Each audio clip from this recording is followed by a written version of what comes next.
Imagine a way to invest in a whole basket of stocks or bonds without needing to be an expert in the market. What if I told you there's a way to diversify your investments and minimize your risk with just one single purchase? That's exactly what exchange-traded funds, ETFs, offer. They're an investment vehicle that allows you to invest in a variety of assets with ease and efficiency. So before we dive into how you can take advantage of ETFs, make sure you hit the subscribe button below. I'm so close to reaching 1,000 subscribers, and your support would mean the world to me as I continue to bring you valuable content on personal finance. What exactly is an ETF? At its core, an exchange-traded fund, ETF, is a type of investment fund. It holds a collection of assets, such as stocks, bonds, commodities, or real estate, and it trades on stock exchanges, just like an individual stock. When you buy an ETF, you're essentially purchasing a small piece of all the assets that the fund holds, which can range from hundreds or even thousands of individual stocks or bonds. Now you might be wondering, why should I care about ETFs? The simple answer is diversification, accessibility, and low cost. Let's break these down. Why ETFs are so popular? Instant diversification. Diversification is one of the most important principles of investing. It means spreading out your investments to reduce risk.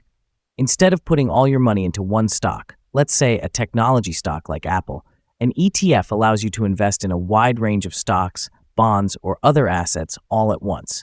For example, let's take the SPDR S&P 500 ETF. Why? This ETF gives you exposure to all 500 of the largest U.S. companies. By investing in SPY, you're automatically diversified across industries like technology, healthcare, finance, and energy. Even if one company in the fund performs poorly, others can help cushion the impact. Low-cost ETFs are generally cheaper than mutual funds. Why? Because most ETFs are passively managed, meaning they track an index like the S&P 500 or the NASDAQ instead of trying to beat the market. This passive management reduces the fund's expenses, which translates to lower expense ratios.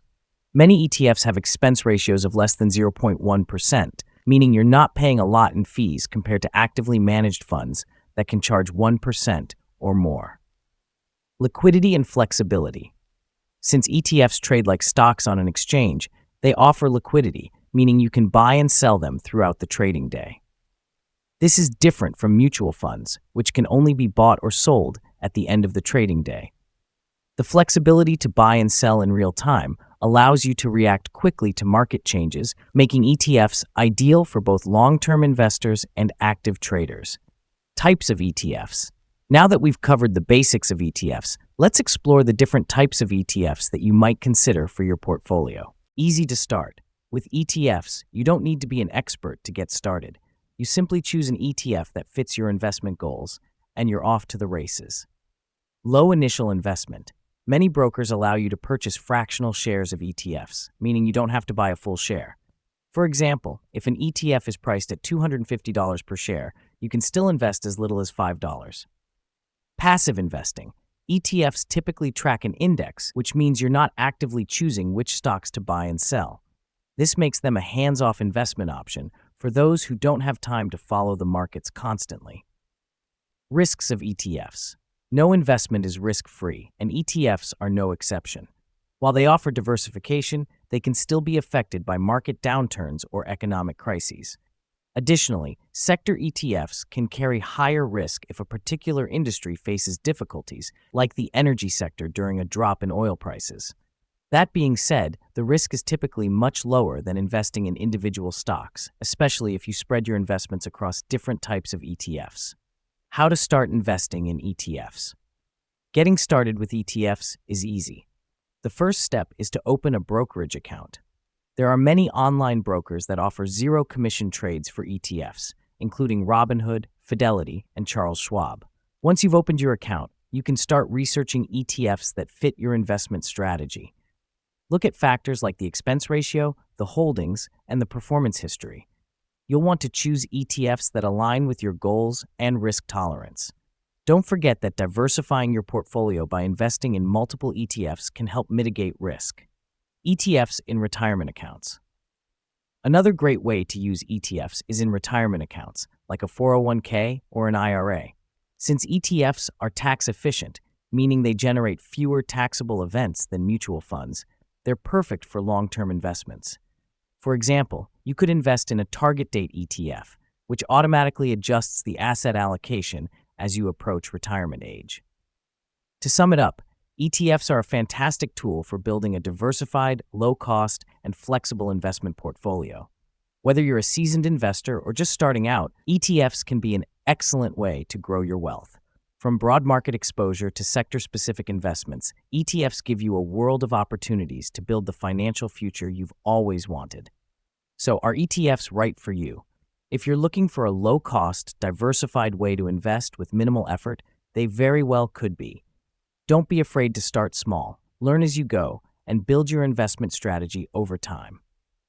Before we wrap up, don't forget to subscribe if you found this content useful. We're on our way to 1,000 subscribers, and I'd love to have you join this growing community of financial enthusiasts. Keep investing smart, stay informed, and I'll see you in the next video. These ETFs track stock indexes, such as the S&P 500, NASDAQ 100, or specific sectors like technology, healthcare, or energy. If you're looking to invest in the broader market or specific sectors, equity ETFs are a great choice. These funds give you exposure to large companies like Apple, Microsoft, Tesla, and more. Bond ETFs. Bond ETFs invest in government or corporate bonds. These are great for those looking for a safer investment with more predictable returns. Bond ETFs typically have lower risk than equity ETFs, but also offer lower returns. Sector and industry ETFs. If you're interested in investing in a specific sector or industry, such as technology, healthcare, or clean energy, sector ETFs give you the opportunity to invest in a particular industry. For example, the Vanguard Information Technology ETF focuses solely on tech companies like Apple, Google, and NVIDIA. Thematic ETFs. These are ETFs that focus on trends or themes. If you're interested in investing in emerging technologies or social movements, thematic ETFs can be a great way to go. For instance, there are ETFs that focus on artificial intelligence, renewable energy, or ESG, environmental, social, and governance factors. International ETFs. These ETFs invest in foreign markets. If you want exposure to international stocks but don't want to go through the hassle of buying stocks from individual foreign countries, international ETFs are a great option. How ETFs work in practice. Let's take an example to make this a bit clearer. Say you want to invest in the S&P 500, which is made up of the 500 largest companies in the US. By purchasing the SPDR S&P 500 ETF, you're investing in all 500 companies within the index at once. You don't need to choose individual stocks or worry about the performance of each company. The ETF does it for you. Now, imagine you're interested in something more specific, like technology stocks. The Technology Select Sector SPDR Fund, XLK, gives you exposure to the biggest tech companies, including Apple, Microsoft, and Google, all in one simple investment. This allows you to invest in a booming sector without needing to pick and choose individual stocks. Advantages of ETFs for beginners. If you're a beginner investor, ETFs are particularly appealing. Here's why.